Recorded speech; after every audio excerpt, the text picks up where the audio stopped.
tardes. Ya estamos listos para empezar la clase abierta. Acá estamos con Caro Bertoni en el marco de la promoción de dos programas que tenemos abiertos.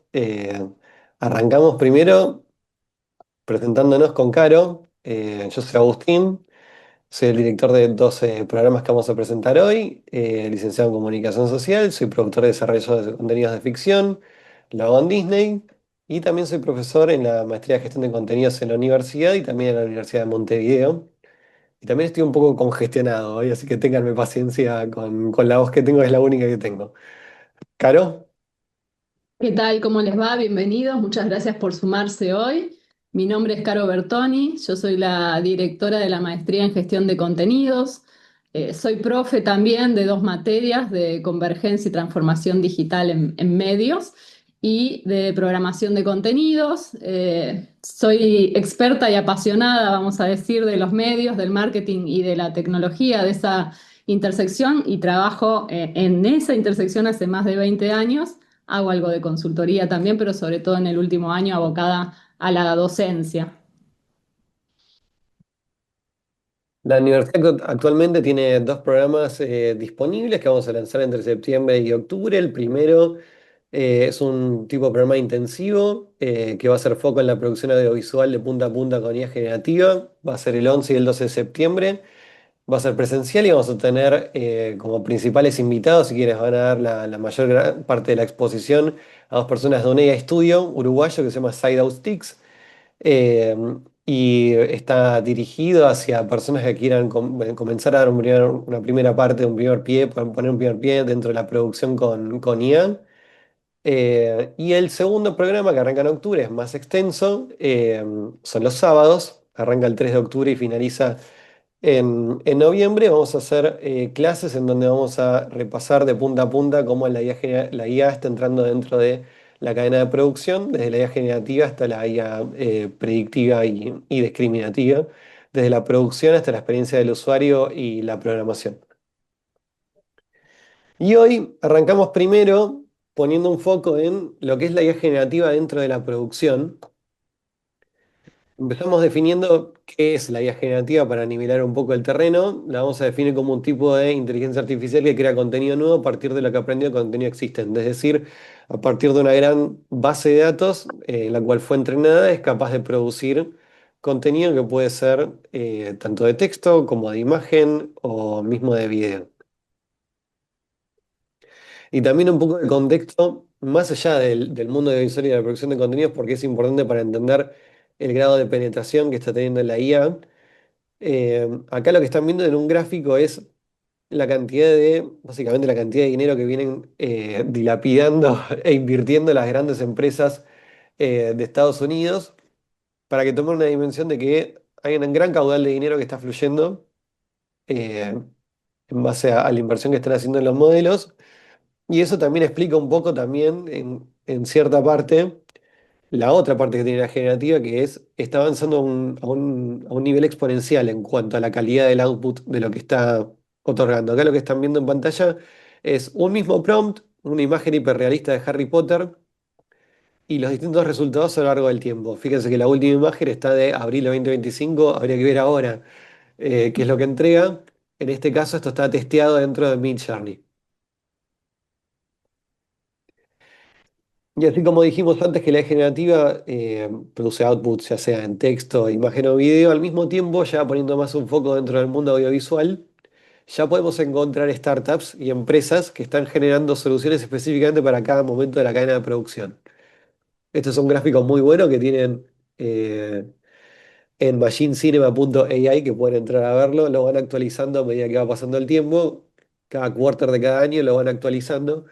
Van a ver que ya hay herramientas dentro de lo que es el desarrollo, la producción, la postproducción, la distribución, que son herramientas a medida pensadas para generar algún tipo de eficiencia dentro del proceso y la cadena.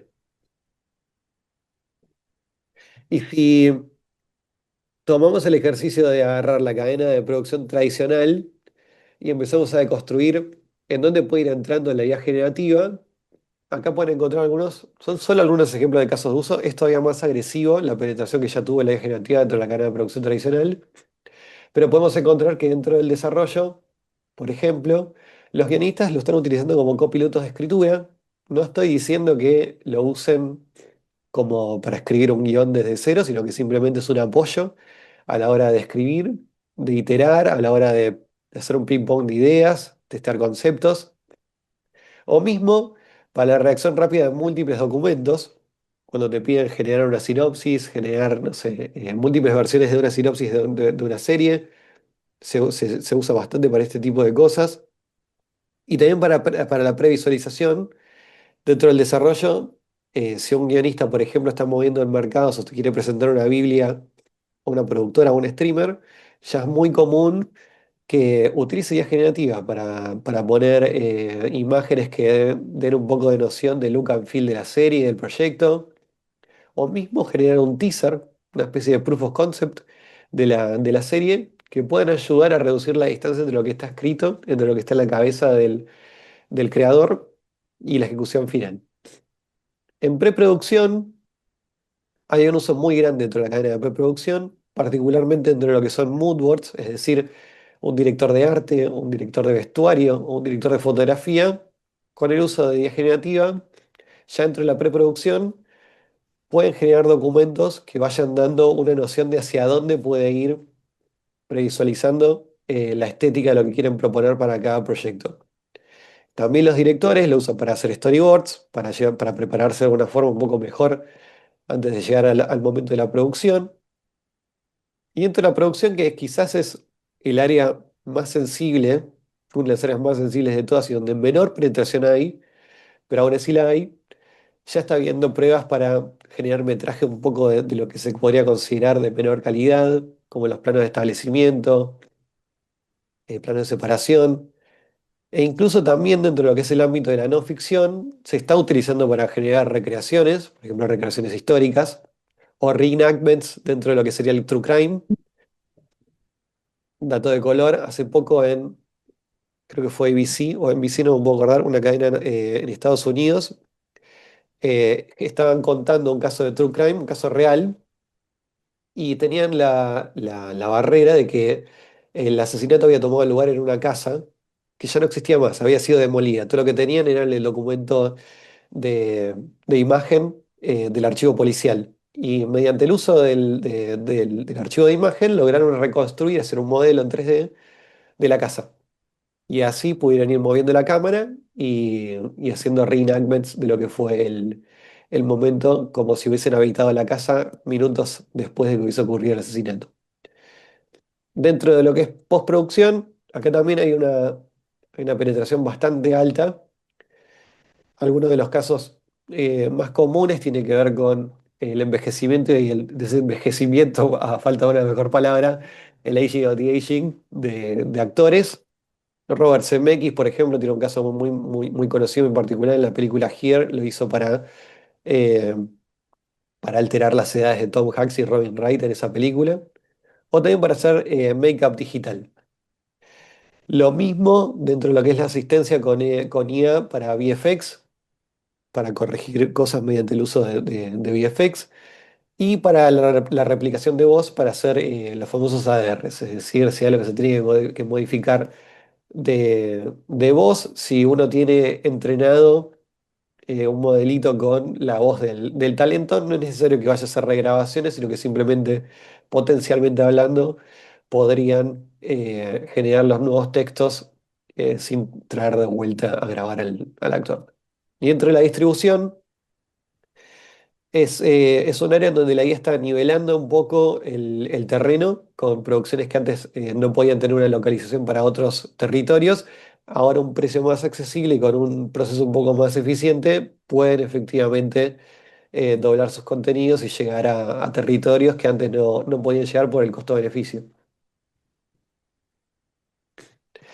Y en la producción tradicional, que fue la que estuvimos viendo, todavía resta tener una opción un poco mayor y hay nosotros seleccionamos cuatro grandes áreas que nosotros creemos que son algunas barreras para que la adopción todavía no penetre en mayor medida. Uno tiene que ver con la calidad.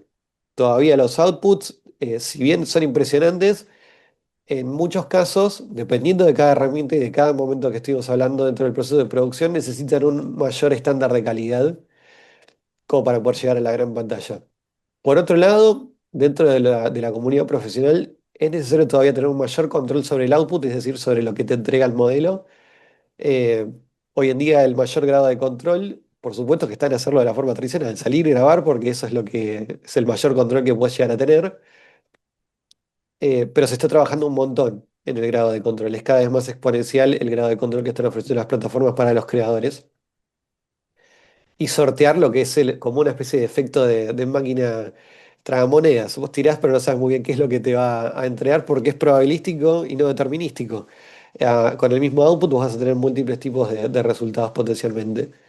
En copyright, bueno, es un tema que el uso comercial de los outputs de IA generativa todavía está siendo reglamentado y dirimido en las grandes cortes de Estados Unidos. En Estados Unidos existe la figura de lo que es el fair use, el uso justo. Los creadores de estos modelos están convencidos de que todo lo que crean los modelos caben y entran dentro de lo que es el fair use. Eh, Todavía está por verse y en otros lugares del planeta son otro tipo de reglamentaciones que hay que se están armando en torno. Es tan complicado y tan complejo este tema que excede también mi expertise que vamos a tener una persona, que es Ariel Neumann, que va a dar una clase entera sobre esto y responder las preguntas sobre cómo es sobre todo para productores o personas que quieren usar IA para un ámbito más comercial. Él va a poder responder qué y cómo y qué se tendría que tener en cuenta, sobre todo también a la hora de diagramar contratos dentro de las producciones. Y por último, y no menor, la aceptación de las audiencias, que son muy complejo de medir. En el programa vamos a ver números de hasta qué grado, hasta qué punto y de qué forma las audiencias aceptan hoy en día la realidad generativa dentro de la producción, porque por supuesto, por más de que haya posibles deficiencias, que se solucione el problema de copyright, que haya control sobre el output y que mejore la calidad, si la audiencia no lo acepta, por supuesto que es un problema y es una de las barreras más grandes de todas. Y antes nos habíamos movido dentro de lo que es la producción tradicional, es decir, dentro de un proceso de producción existente, que es el que todos conocemos, de desarrollo hasta postproducción, está viendo una aplicación muchísimo más agresiva de lo que es la IA generativa, que se mueve dentro de lo que es el terreno del video social o de los creadores independientes que producen contenidos para plataformas. Ahí no hay muchas barreras. Existe la experimentación a campo abierto. Y hay tres grandes modelos y formas de producir que están utilizando estos creadores cuando usan IA generativa de punta, casi de punta a punta, que es primero generar la imagen, luego con con esa imagen, ese primer frame, si se quiere, animar el video, sintetizar la voz y la música, escalar la resolución, mejorarla y montar. Otro flujo de trabajo es directamente de texto a video. Es animar directamente el video mediante el prompt de texto y seguir un proceso muy similar al otro. ¿Qué cambia en esto? El grado de control que vas teniendo. Hay un mayor control si vos primero generas la imagen, generas el frame y después lo animas.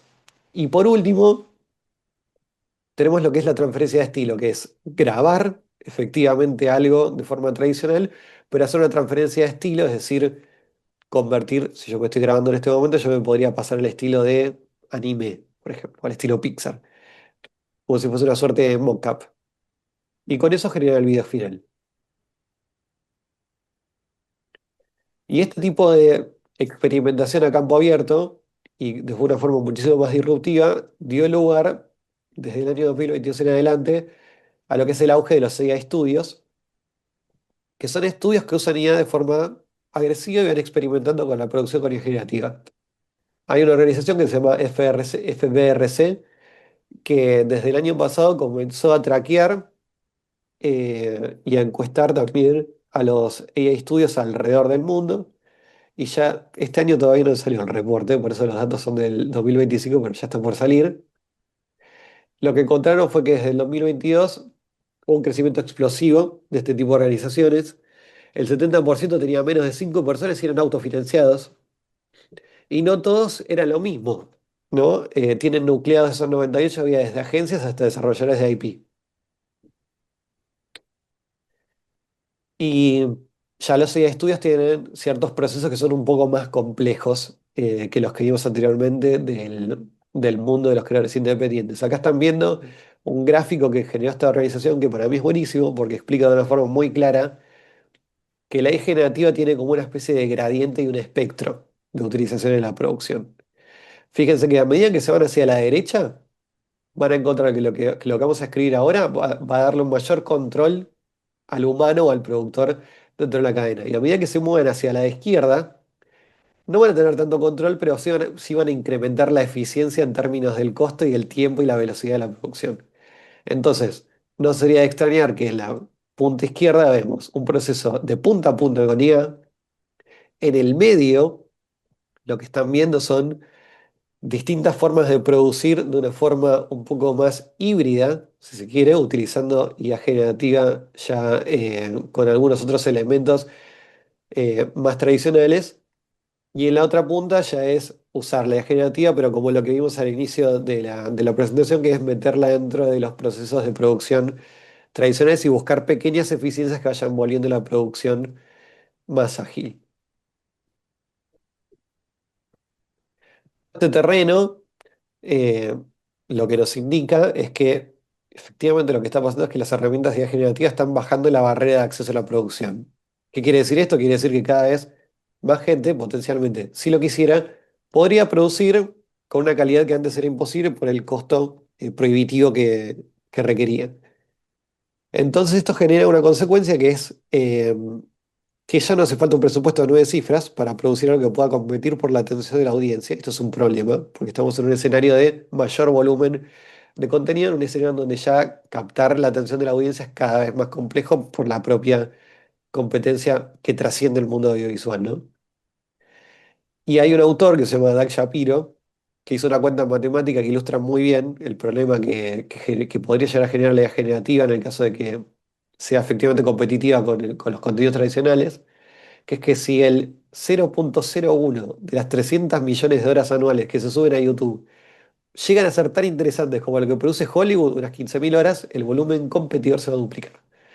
Entonces, bueno, es una cuenta que deja muy en claro el potencial problema. Pero, así como democratiza la producción para hacer cosas muy buenas, también la democratiza para mal, en el sentido de que ya hay un término que se llama AI slop, que es cómo se denomina el contenido descuidado de baja calidad que está generado simplemente para ser distribuido y recolectar views y suscripciones o mismo para influir en la opinión pública generando desinformación. Acá lo que están viendo son datos de copying que son de finales del año pasado, pero ahí lo que van a ver es el total de suscriptores que tienen los canales de IA en cada país. Curiosamente España está en la punta, Argentina tenemos en el puesto número 9. eh, Y engloba Coping este sondeo que hizo, está englobando todos los canales de IA que hacen uso de punta a punta y agresivo y no está discriminando, ¿no? Haciendo nobleza obliga sobre si son para generar e influir en la opinión pública generando desinformación o para recolectar visualizaciones y suscripciones mediante un contenido de baja calidad que apela a un clic fácil.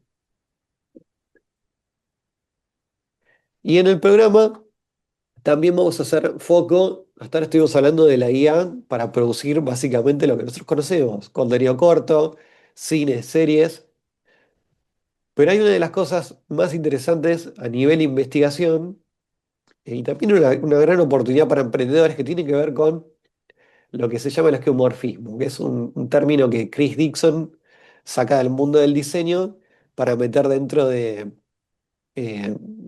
ya de un ámbito tecnológico que es la tecnología que replica rasgos de los artefactos previos, un concepto proveniente del diseño que alude a elementos heredados puramente decorativos que conservamos aún cuando ya no cumplen una función práctica. Un ejemplo clásico del geomorfismo es el icono de guardar que tenga un disquete, por ejemplo, o mismo trasladado al mundo de los medios, ya yendo a algo que tenga que ver con lo que vamos a desarrollar ahora en un ratito. No sé si recuerdan los que tienen de 35 años seguramente, al inicio de Internet era muy común que los diarios fuesen subidos tal como si lo estuviese leyendo en papel, o sea, era como un print screen del papel y lo leías de esa forma. Fíjense ahora, piensen ahora cómo navegamos dentro del sitio de Clarín o La Nación. Es totalmente distinto. Bueno, entonces la gran pregunta tiene que ver con si la IA da lugar a un nuevo lenguaje de entretenimiento, ¿no? Más allá de usarlo para producir lo que conocemos, lo podemos entender como una herramienta para producir un nuevo tipo de contenido. Hay varios exponentes, hay varios emprendedores y varias empresas que están pensando en este punto. En este caso seleccionamos solamente dos. Uno es Showrunner, que apareció en varios lugares de medios tradicionales, que es esta plataforma que te permite o tiene la promesa de dejarte crear o tu propio show y que los otros usuarios dentro de la plataforma puedan generar contenido derivado de tu propio show o mismo de shows que ellos ya crearon, que vos lo puedas remixar y recrear episodios dentro de ese mundo. Y por otro lado, está Odyssey, que es una startup que está metida dentro de lo que es el video interactivo, que es el video que responde. Es un video con el cual vos podés interactuar, dar prompts que se van modificando en tiempo real y al mismo tiempo lo puedes consumir como video o habitar ese mundo y moverte dentro de él como algo similar a como si estuvieses dentro de un videojuego. Tiene ese doble canal de entrada. Y ahora, Caro, te cedo la palabra para la guía en el negocio audiovisual. Buenísimo, gracias Agus. Bueno, hasta acá Agus viene hablando de la producción. Como les dijo al principio, vamos a hacer dos programas, uno enfocado en producción y otro que cubre toda la cadena de la producción, pero como todo el negocio, ¿no? Desde luego después las decisiones de cómo generar utilidades con esa producción, de cómo satisfacer a los usuarios, capturar las audiencias. Y hoy la IA en esa parte de la cadena, la que va, digamos, más enfocada en la comercialización de ese producto audiovisual, se usa sobre todo para tratar de organizar la experiencia de los usuarios de manera tal de cumplir los objetivos de los usuarios, pero también los del negocio, ¿sí? Entonces, y esto lo podemos ver quizás cuando entramos a la home de Netflix, por ejemplo, ¿no? En donde hay recomendaciones, hay productos originales propios, pero hay otras recomendaciones basadas en lo que estuvimos viendo. En el fondo hay una personalización y esa personalización está enfocada en la retención del usuario, en cumplir los deseos del usuario y tratar de predecir qué es lo que quiere ver cuando se conecta a esta aplicación. Pero por otro lado están los intereses de la compañía, ¿no? La compañía quiere asegurarse que no haya bajas, quiere asegurarse de maximizar la rentabilidad de esos usuarios.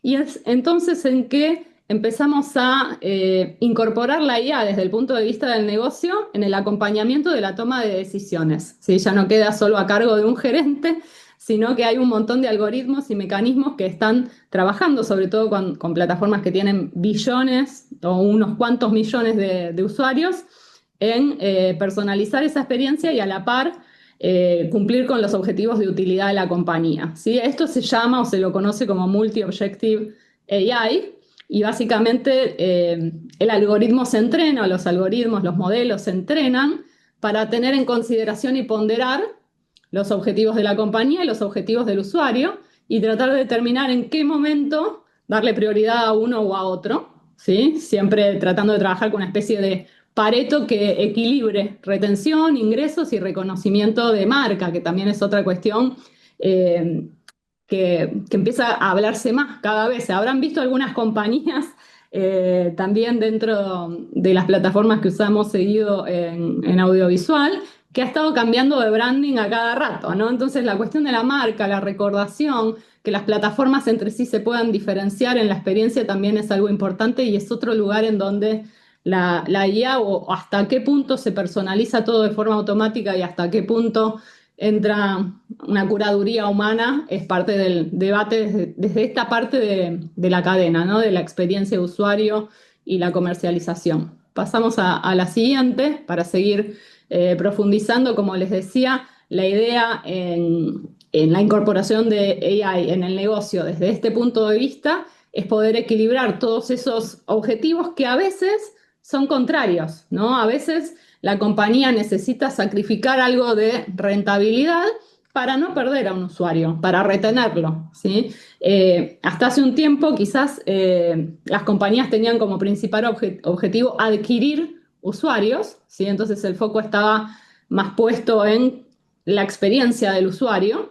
Ahora que la mayoría de las compañías son más maduras, quizás el foco ya no está tanto en la adquisición y empieza a estar o a jugar un poco más a favor de la retención de esos usuarios y la rentabilidad de las compañías, ¿sí? Entonces es acá en donde quizás la plataforma necesita utilizar AI y modelos capaces de, igual que en un avión, cuando está tratando de determinar los precios y quién va primero, qué va después, si sube, si baja, bueno, hacer lo mismo dentro de la plataforma y de la experiencia del usuario audiovisual.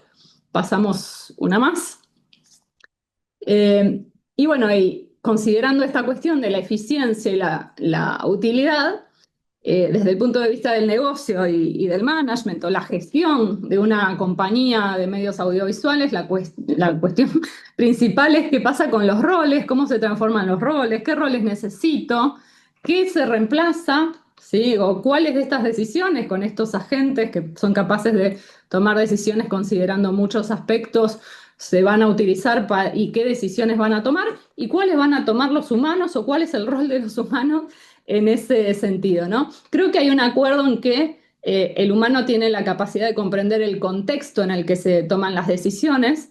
Eh, los modelos se podrían entrenar con información del contexto, pero la realidad es que la información del contexto es mucha y no siempre es simple de capturar o de entregar en tiempo real a estos modelos para que la puedan procesar y considerar, y es más eficiente ahí en el contexto utilizar al humano. Si el humano entiende el sentido, los problemas, no sé, por ejemplo, no sé, en épocas de elecciones, una guerra, algo que está pasando en el contexto que requiere otra sensibilidad que el humano puede aportar y tiene que aportar en la toma de decisiones, porque si no lo hiciera puede afectar la reputación del negocio directamente, ¿no? La cuestión acá sigue estando en pensar, bueno, hasta cómo trabaja ese humano en el loop, cómo trabaja ese humano tratando de entrenar modelos que en algún futuro sean capaces también de entender, ¿sí? El sentido, la relevancia cultural o el contexto, ¿sí? Hay avances en ese sentido, se puede hacer técnicamente, como les decía, quizás la limitación o la frontera normalmente está por un lado en la cuestión de los datos, ¿no? Cómo obtener los datos en tiempo real, y el segundo en la capacidad de cómputo, procesar esos datos en tiempo real a una escala global, ¿no? Para entregar esa personalización y, de vuelta, esa ponderación a cada usuario. Pasemos una, Agus. Entonces, con esta cuestión en mente empieza a aflorar también un término, no solo en la industria audiovisual, de vuelta en general, en el management de un montón de compañías que empiezan a incorporar AI en esta parte de la cadena, la cuestión del codiseño. Creo que en la producción también, ¿no? Y la cuestión es en qué parte del loop, en qué parte, ¿no? Del entrenamiento, del output, de la validación, está el humano y qué valor agrega. ¿Sí? ¿Qué valor agrega? Es la pregunta al final para entender de vuelta cuáles van a ser los roles, cómo se estructura un equipo. Creo que está claro que cuando uno está pensando en una estrategia de contenidos y el diseño de un producto, ¿sí? Un producto, una plataforma, como esta plataforma, o todas, todas las plataformas tienen modelos de AI incorporados en alguna parte de la experiencia del usuario, ya las decisiones no dependen solo de un gerente, digo, sino también del feedback que tenemos de los usuarios y su interacción con las plataformas. ¿Sí? La realidad es que hoy los usuarios entrenan conscientemente a sus propios modelos. Yo escucho mucho y creo que seguramente muchos pueden identificarse con esta cuestión, esta relación emotiva que cada uno empieza a tener con su propio perfil o con su interfaz, ¿sí? Donde cada like, cada visualización, cada play o cada comentario que agregamos o guardamos de alguna publicación, lo hacemos como usuarios conscientemente de que en esa acción estamos participando del entrenamiento de un modelo y lo estamos usando a nuestro favor, ¿sí? Entonces, ya los usuarios tienen otro conocimiento, un poco, más avanzado, digamos, todavía hay muchos mitos del lado del usuario, pero sí entienden que cuando ellos interactúan con un modelo, con una plataforma, le están enseñando sobre sus preferencias. ¿Sí? Entonces, uno desde la organización puede entrenar modelos para brindar una mejor experiencia, pero los usuarios necesariamente son parte de ese entrenamiento también y cada vez más lo son a sabiendas, ¿sí? Eh, Creo que pasa lo mismo, igual que con los usuarios, con los empleados, con las personas que son parte de la organización, ¿sí? Son quienes, por ejemplo, no sé, en HBO o en Disney o en cualquier plataforma, toman las decisiones sobre, bueno, cuál va a ser la identidad de nuestra marca, qué queremos transmitir, cómo eso se vuelca a los contenidos que seleccionamos o cómo los presentamos, ¿sí? Todas esas decisiones y todas esas cuestiones están del lado humano, pero también cada vez que esas decisiones se incorporan en una plataforma, se vuelven parte del entrenamiento también, ¿sí? La plataforma aprende de cada una de las decisiones que tomamos como equipo y bueno, acá es donde empieza a tomar un poco más de crecimiento o escala digamos que es un loop virtuoso, ¿no? Un círculo virtuoso de interacción entre los curadores, los que están tomando las decisiones del producto, la IA para ayudarnos a escalar ese producto y a poner esas decisiones en equilibrio con lo que quieren los usuarios de la experiencia que están buscando. Pasemos una más.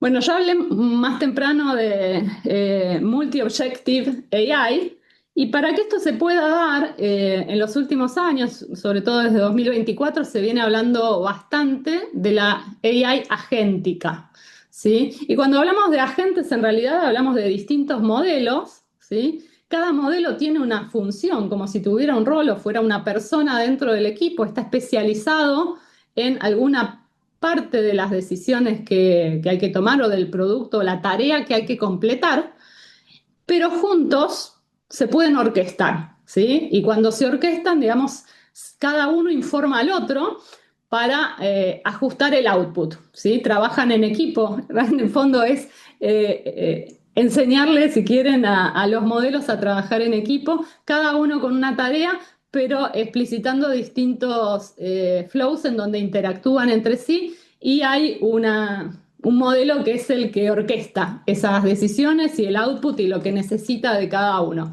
Creo que lo vemos a veces también, los que interactúan o usan diferentes herramientas van a ver que en algunas plataformas se ve un poco de transparencia en esta AI agéntica en donde dice que se va a consultar a otro agente para entregar tal cosa o consultar cierta base de datos o lo que sea. Bueno, es esto que cada vez empieza a utilizarse más, vuelta, no solo en una herramienta propia de AI, sino involucrarse o implementarse dentro de las compañías para distintas partes de la entrega o el diseño del producto y sobre todo de la experiencia quizás con los usuarios o con el personal dentro de la compañía, ¿sí? Creo que en el fondo, fíjense desde el negocio, ya estamos entregando muchas decisiones a los modelos, ¿sí? Porque sabemos que uno puede tomar decisiones, puede tener un criterio, una experiencia, pero quizás para cada particularidad de los usuarios en distintas regiones que tenemos, hay ajustes que hacer, ¿sí? Entonces estos modelos son capaces, como decíamos antes, de equilibrarlas y incluso ejecutarlas como si fueran un equipo, ¿no? En un equipo se planifican las acciones, se ejecutan tareas, pero con una coordinación entre sí, y no necesariamente va a haber una intervención humana, ¿sí? Porque, bueno, sí la hay cuando hay que entrenar y armar este circuito de AI agéntica, pero el rol humano en el equipo tiene que ver con el diseño, ¿sí? El diseño de la solución y, bueno, y decidir en dónde se aplica, en qué parte de la cadena o en qué tareas o en qué equipos se reemplazan y se utilizan este tipo de modelos agénticos. Pasemos una más. Esto es parte, aclaro, porque quizás voy un poco rápido, pero bueno, es una especie de resumen de los temas más grandes que dicto en una de las clases del programa de IA y negocio audiovisual, en donde hablamos de esto 3 horas, pero para que se entiendan los grandes temas, creo que por un lado está la cuestión de la AI multiobjetivo, la cuestión de los agentes y la AI agéntica. Y por otro lado, la otra pregunta que queda, digamos, en el tintero por explorar, que muchas compañías audiovisuales ya lo están haciendo, es que, bueno, uno puede tomar muchas decisiones en base a la historia, a lo que ya pasó y a nuestra experiencia. Incluso lo hacemos como, como humanos, ¿no? Por eso se traduce después en estos modelos. Pero todo eso es una predicción basada en el pasado. No nos permite ser creativos, no nos permite ser originales, no nos permite diferenciarnos de la competencia y son decisiones en donde quizás los usuarios son parte de vuelta de un modelo y su, sus preferencias son tenidas en cuenta, pero según lo que ellos querían o hicieron en el pasado. Y las preferencias, los hábitos y todas las cuestiones del humano y del usuario también cambian y quizás lo que hicieron en el pasado en algún momento puede cambiar y lo que quieran para mañana va a ser distinto. Y acá es donde empiezan a tener un rol más fuerte la IA conversacional como parte de la interfaz, ¿no? Y no solo parte, sino que se vuelve más predominante. Creo que se parece a viejas épocas de videoclub en donde uno hablaba con una persona para pedirle recomendaciones y nos entendíamos mejor. Donde no quiero estar una hora mirando opciones, sino que yo ya tengo algo en mente y quiero poder obtener un asesoramiento, por ejemplo, ¿no? Entonces pasamos de anticiparnos o tratar de predecir y poner enfrente del usuario un montón de opciones en base a ese pasado a directamente actuar quizás de una manera más humana, que es interactuando en una conversación y preguntándole qué es lo que viene a buscar hoy, ¿sí? ¿Qué es lo que viene a buscar hoy? Y detrás de ese modelo, ¿no? Conversacional, obviamente hay todos los otros modelos que hablamos antes, ¿no? Modelos entrenados con multiobjetivos, AI agéntica para poder ofrecer mejores respuestas y articular todas las cuestiones de negocio que hay detrás en la recomendación que vayamos a dar y en la manera en que se la vayamos a ofrecer. O sea, sigue estando el humano en el loop, pero especialmente, fíjense que esto hace que incluso la interfaz y todo el diseño del producto se empiece a centrar cada vez más en el usuario, ¿no? La cuestión del diseño de las interfaces centradas en el usuario no es nueva, pero creo que con lo que trae la AI hoy se potencia muchísimo, radicalmente, y es capaz de cambiar próximamente muchas interfaces. Creo que Agus hablaba, bueno, de cómo eran los diarios antes, ¿no? Yo trabajé en La Nación en una época que se escaneaban los PDF del diario, ¿no? Estaba la edición electrónica y se descargaba una edición electrónica y eso era el diario en Internet. Pero bueno, quizás nosotros ya estamos muy acostumbrados a interfaces en donde había una navegación web, ¿no? Y ya la web, y quizás no es la manera más natural de los usuarios para interactuar con un contenido o para buscar un contenido. Es más natural conversar, ¿no? Es más natural preguntar.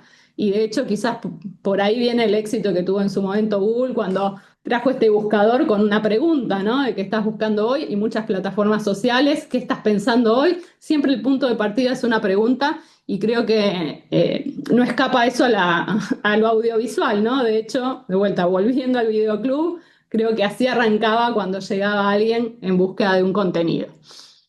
Bien, creo que con esto ya estamos acercándonos al final, pasemos una más, pero sobre todo para resumir un poco qué nos espera o qué tener en cuenta desde el punto de vista del negocio, de la gerencia, de las decisiones en donde estamos tratando de diferenciarnos de la competencia, de mantener al talento, de capturar talento y sobre todo también de entender qué tipo de talento necesitamos para que nuestra compañía tenga éxito hoy, ¿no? Porque el futuro ya es hoy y ahora es más rápido, ¿no? No puedo pensar en 5 años, es mañana, los cambios son muy rápidos. Y lo que vemos cada vez más en estas nuevas gerencias de programación, merchandising, empiezan a cambiar de nombres y cambian de nombres las gerencias y los espacios en donde se toman decisiones de producto dentro de las empresas audiovisuales, porque cambia un poco la naturaleza de las tareas que hay dentro, ¿sí? Esas tareas hoy implican que el profesional tenga algunos conocimientos un poco más híbridos, no solo conozca de contenidos y de la selección de contenidos o la producción, sino también que pueda entender cómo plantearse preguntas como hipótesis, ¿sí? Una hipótesis de qué pasaría si yo cambio, si yo ofrezco, y pueda responder esas preguntas con datos, ¿sí? Entonces, muchos de los perfiles que se buscan en estas plataformas hoy tienen mucho más que ver con áreas de consumer research, data scientist o marketing, que están acostumbrados a trabajar con este usuario en el centro y con investigación de mercado y demás, y pueden trabajar no solo, bueno, con datos nada más, sino con la parte tecnológica ahora, desde la cual ese procesamiento de datos ya no es una tabla, sino que es un modelo de entrenamiento de aprendizaje de máquinas, ¿sí? Entonces, AI, modelos y un profesional híbrido que ya no solo sabe de contenidos o de producción, sino también tiene que tener estos conocimientos de la tecnología, que es parte hoy, es un vector que atraviesa la industria en todos los roles y en todas las partes de la cadena. Bueno, estamos llegando al fin, nos quedan unos minutitos en los que entiendo pueden dejar alguna pregunta en el chat y podemos responderla. Creo que en el fondo el desafío desde el lado del negocio no es enseñarle a los modelos a que aprendan a dar mejores recomendaciones, sino que aprendan algunas tareas que hoy son humanas, pero de vuelta y sigue la pregunta, ¿no? Bueno, se le puede enseñar la creatividad, se le puede enseñar a tener la sensibilidad cultural. Bueno, son preguntas que hoy son parte de la investigación de equipos que están trabajando en nuevos modelos de AI que puedan ir más allá de esa frontera, ¿sí? Para poder escalar sobre todo. Creo que el potencial que tiene la incorporación de AI en cualquier parte de la cadena es poder escalar, es ganar en productividad y en eficiencia, ¿sí? Bueno, hasta acá llegamos, Agus. Te dejo a vos el cierre general y miramos por ahí las preguntas. Gracias, Caro. Bueno, como dijo Caro recién, lo puse recién en el chat. Si tienen alguna pregunta, alguna consulta que quieren hacernos, acá estamos para responderlas. Eh, la propuesta es lo que estuvimos revisando hoy a lo largo del webinar. Tenemos, por un lado, para quienes estén interesados en poner una primera aproximación a la IA en la producción, tenemos el programa este que es intensivo, son 2 días. Para principiantes va a ir muy bien y lo van a poder hacer de la mano de gente en la que confiamos muchísimo y son personas que están metidas en el campo, trabajan en un AI Studio de los que presentamos recién hace un ratito. Así que eso es una gran oportunidad. A ver, voy a empezar a responder algunas preguntas y después terminamos con el otro programa. Gracias a todos los que tiran buena onda. Mi duda es qué habilidades van a necesitar los creadores para no enfocarse en herramientas. Eh, Tendría que repreguntarte, Lucho, para que seas más específico. A ver si puedes darme un poco más de contexto a qué te referís con para no enfocarse en herramientas y mientras respondo y leo a Carlos Alberto. Eh, Carlos Alberto comenta, la herramienta parece que llegará a pensar en el futuro, el potencial está en el humano. Pienso con esto que los nuevos perfiles humanos serían en torno a trabajar como curadores de agentes y obviamente de contenidos, ¿no? Eh, sí, ¿no? Sí, no. Sí, sí, no. O sea, por un lado... A ver, por un lado, hay una gran pregunta que va a ser parte y transversal a todo lo que es, sobre todo el programa, en donde nos vamos a meter en el negocio, que es pensar qué es escaso en un escenario en donde el contenido es abundante y la barrera de entrada baja tanto. A priori podemos pensar en que va a haber, y ya está habiendo una explosión de creación de contenido y que vuelve cada vez más complejo competir por la atención y que tu producto como creador o vos mismo como creador te puedas destacar. Entonces la pregunta es, ¿qué es escaso? ¿En qué te tenés que hacer fuerte? Hay un montón de respuestas y en realidad todas pueden fallar porque es un momento es muy desafiante, pero es muy emocionante en el sentido de que se van a testear este tipo de cosas y hay muchas oportunidades de capitalizarlo. Por un lado tenés la fuerza de la marca, la gestión de una comunidad, tener la habilidad de retener, cualquier cosa que presente la habilidad de retener la atención de una persona en este escenario es, eh, es algo complejo y es un skill muy valioso. Eh, Ahí si querés, Agus, vuelvo ahí a la pregunta que sí, ampliaron un poco, ¿no? Esto bueno de soft skills.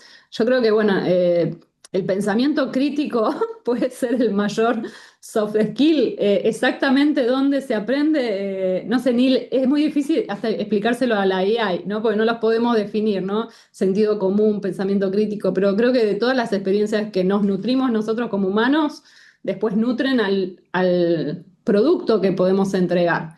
La cuestión es que no se trata de que nos enfoquemos en las herramientas, necesariamente las herramientas cambian todo el tiempo, pero sí tenemos que estar al tanto de actualizándonos sobre qué herramientas hay en el mercado y cómo las uso para eso que yo sé hacer, ¿no? Lo que yo puedo entregar y lo que a mí me diferencia como profesional de otros. ¿Sí? Algunos será la cuestión de estrategia y negocios, para otros será la producción audiovisual, cada uno en su disciplina tiene que hoy dominar un poco más la cuestión tecnológica como parte de su estrategia de diferenciación, creo. En respuesta a Diego, lo que estás preguntando sobre los detalles del programa, entiendo, claro, que les van a llegar a todos los que se... Sí, Sí, cuando perfecto. terminemos. Cuando Sí. terminemos te va a llegar toda la información por mail, Diego, y en el caso de que no te llegue o lo que sea, nos puedes escribir a nosotros y te responderemos. Eh, Guillermo tiene es muy práctica, la pregunta de Guillermo me encantó. Si soy un estudiante de cine, ¿qué beneficios me traería el workshop de 2 días? Son dos cosas, Guillermo. Primero, si todavía no produciste nunca con IA generativa, vas a poder aprender de la mano de personas que trabajan de eso en una IA de estudio, vas a poder entender su proceso de trabajo de punta a punta con IA, que es uno de los modelos posibles para producir. Y por otro lado, si sos un estudiante de cine, quizás una de las cosas más interesantes que va a tener el programa intensivo tiene que ver con que vas a ver que la producción con IA de punta a punta es muy distinta a la producción tradicional porque no es tan lineal, sino que es un poco más elíptica. Vas a llegar hasta un punto en donde vas a estar montando y de repente vas a poder volver a producir o a iterar desde cero. Y eso es algo que, por lo menos a mí, cuando empecé a generar producciones con IA, fueron las cosas que más me cambió la forma en que pensaba, porque es como recablear tu cerebro en todo lo que aprendiste de base. Eh, Respondo a Silvina por ahí, si sí. ya terminaste. Silvina dice, bueno, la sensibilidad debería quedar del lado del humano, siempre que se pueda, sí, diría yo. Lo que pasa hoy, y de hecho, de vuelta pasa, son decisiones de negocio, es que una compañía tiene recursos limitados.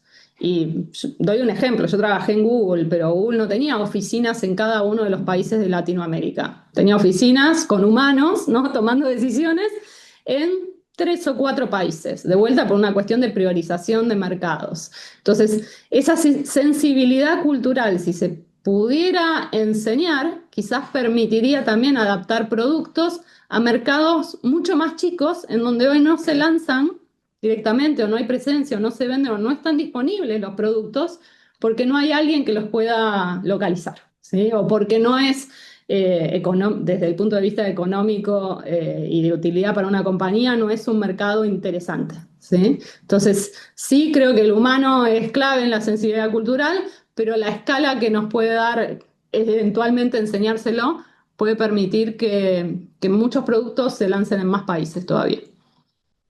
Susan, en respuesta a tu pregunta sobre si el programa es práctico para realizar con computadora en clase, sí, cada uno lleva su compu, vamos a trabajar en grupos en sus computadoras y ahora voy a complementar algo que quizás te sirva con algo que preguntó, en un segundo. Ale, voy a saltar la pregunta de Ale y después, para complementar lo de Susan y después vuelvo a las demás. ¿Qué modelos de IA generativa de imagen se cubrirían en el programa y en qué detalle de profundidad? Gracias. Siempre hablando de lo que es el programa intensivo de producción, específicamente Ujú. ese.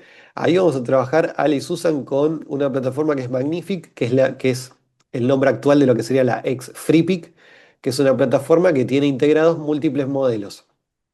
Entonces, vamos a poder trabajar con todos los que estén en ese momento en Magnific. eh, Kling, Veo, Runway, lo que sea, y dentro de esa plataforma vamos a integrar también video, imagen, audio, todo desde ahí. Creemos que trabajar en una sola plataforma va a reducir el nivel de fricción para poder empezar desde ahí. Y obviamente eso es algo que corre por cuenta nuestra y van a ser licencias que van a tener ustedes para trabajar en ese programa. Eh, Está incluido, digamos, está incluida la licencia de ese producto para cada individuo que participe del programa. Sí. Exacto, sigo adelante.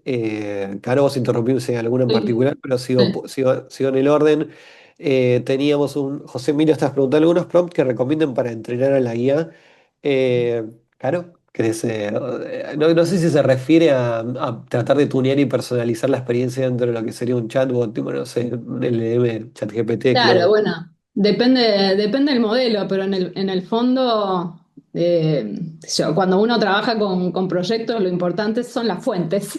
El prompt es importante, por supuesto, pero creo que en todos los modelos, de vuelta, cuando pensamos en grandes plataformas, Netflix, esta toma de decisiones que le decía, lo más importante es tener buenas fuentes de información previo para que el modelo pueda considerar y responder ante un prompt. Entonces, una cosa es, no sé, ChatGPT y demás y toda la capacidad que ellos tienen, pero cuando lo vamos a implementar en una compañía, cada compañía tiene sus propios datos de sus clientes, de sus proyectos anteriores y demás, que son la manera de entrenarlos, ¿sí? Entonces, para muchas empresas hoy digamos, el problema o la distancia para poder implementar AI en su redacción, en la etapa de producción o en la etapa de comercialización, es que muchos de los datos de clientes, de proyectos, de productos, de cosas que se hicieron, no están documentados. ¿Sí? Como no están documentados, no puedo entregar eso que a mí me hace diferente del competidor dentro de un modelo con el que yo trabajo para entrenarlo para mí o para mi compañía, ¿no? Entonces, creo que la cuestión número uno son los datasets en todo modelo, ¿no? Tener datasets confiables, buenos, amplios, que tengan la información que necesitamos para que el prompt pueda ser respondido sin alucinaciones o inventos, ¿sí? Hay una pregunta más que es de Bruno. Dame un segundo, Bruno, porque voy a poner por acá para quien quiera mirar. Esa es la plataforma en la que vamos a trabajar en el programa eh, intensivo de producción. Sobre todo para complementar lo que preguntaba Ale. Ahí vas a poder ver mejor. La pregunta era de Bruno. Me interesó mucho la implicancia en el uso de la guía en la presentación de proyectos. El público está en un área gris en cuanto a la aceptación. Se puede decir lo mismo de una productora y distribuidora. ¿Existe mayor aceptación por parte de los stakeholders a un proyecto con IA? Eh, es extremadamente compleja tu pregunta. Vamos a tener una clase entera sobre este tipo de cosas. Pero sí podemos decir que sí. A ver. Hay un área gris en cuanto a la aceptación de de los usuarios y espectadores. Sí muestran mayor aceptación en cuanto a algunos usos y a otros no. Por otro lado, al mismo tiempo, hay una gran contradicción que hay que tener en cuenta a la hora de mirar ese tipo de datos y de encuestas, que es que como personas, como humanos, somos muy malos para distinguir lo que es contenido generado por IA de lo que no, en general. Está siendo cada vez más complejo porque la calidad está aumentando. Pero respondiendo lo que decías de productoras y distribuidores, están usando IA en todas las partes de la producción, siguiendo el modo de uso, si se quiere, de innovación sostenible dentro de un mismo proceso de producción tradicional, buscar eficiencias puntuales y específicas, embebiendo la guía dentro de ese proceso. La Mm. mayor parte de la penetración está en preproducción y en postproducción. De momento es así. Y al mismo tiempo, sobre el tema de aceptación, ya las plataformas tienen, a ver, por ejemplo, Netflix se fue muy público al respecto y de hecho lanzó una guía de uso de IA generativa en sus producciones. Cualquier productora que trabaje con Netflix sabe qué puede usar, cómo y qué pasos tiene que seguir a la hora de usarlo. Si alguien no lo vio y le interesa, avísenme que posteamos acá mismo dónde está puesto eso.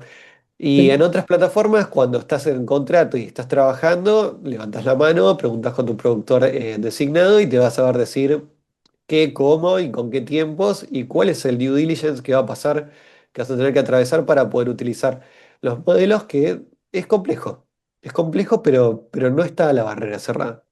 Mm. Bueno, ese tema, digamos, en profundidad lo vemos en el programa de negocio, ¿sí? De negocio audiovisual, en donde la primera clase habla de la estrategia, ¿no? Y cómo cambia la toma de decisiones, la estrategia en AI y esta cuestión de los stakeholders, de todos los que están involucrados, e incluso de la cuestión de copyright o legales y demás.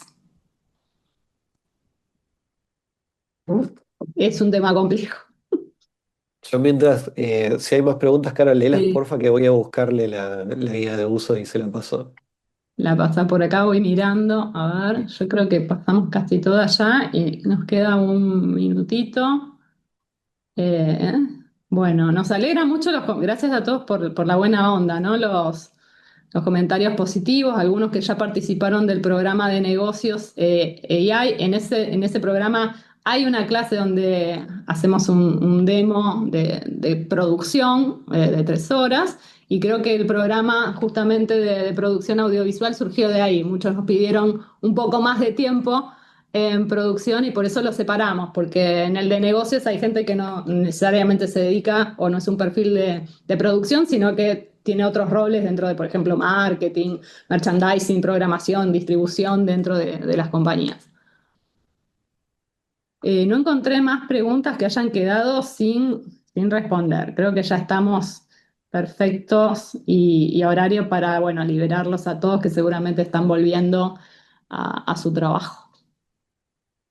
Cerrando Muy un bien. hermoso viernes. Bueno, muchas gracias a todos por la participación. Bueno, ojalá esperamos verlos en los programas que comienzan pronto. Muchas gracias a todos. Hasta luego.